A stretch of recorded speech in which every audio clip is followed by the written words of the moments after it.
An occupational therapist will take a referral from the patients at the ward, and they would initially screen them and make sure that they're safe when they go home, because that's our main priority. Is we want to make sure they're safe when they're home and make them as independent as possible. So if the patient's having difficulty with washing and dressing independently, then the OTA may go in and practice that for the time that they're at the hospital, so like maybe 3 times, 4 times, depending on how many times the OT asks. Other things that we may do would be to do kitchen assessments, so practice with making a cup of tea or making a light meal or snack, so we'll do that as well. One thing that I find, especially in elderly care, we want to make sure they're safe when they go home and they'll be able to manage with these things. If we practice washing and dressing with patient, we always have to document our notes as well. So there's 2 different types of notes. There's OT notes and medical notes.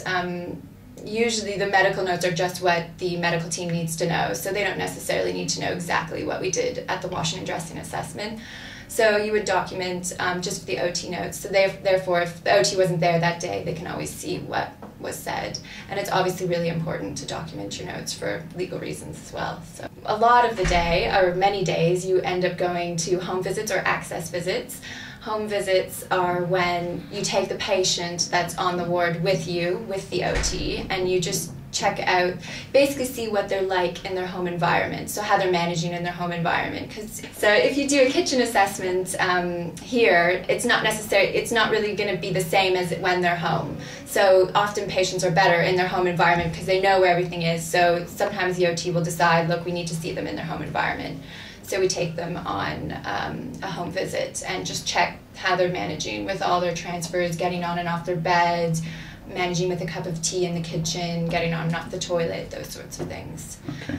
And then sometimes, though, we'll do access visits. So if we don't think it's necessary for the patient to actually come to the visit with us, the OTA can then go and do access visits on their own. And basically you're looking at their home environment again and taking measurements of doorways and measurements of furniture height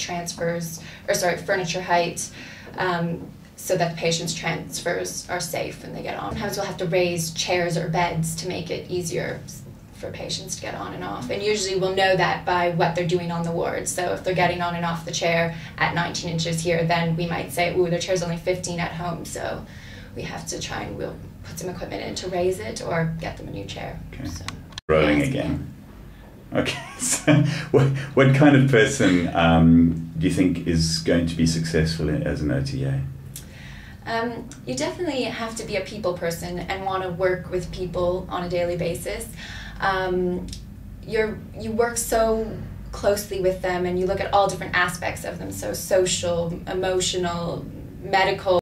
You get really close to the person physically as well when you're doing transfers with them or bathing assessments with them. So if you're not someone who wants to get close to people or comfortable to get close to people, then it's not probably the job for you.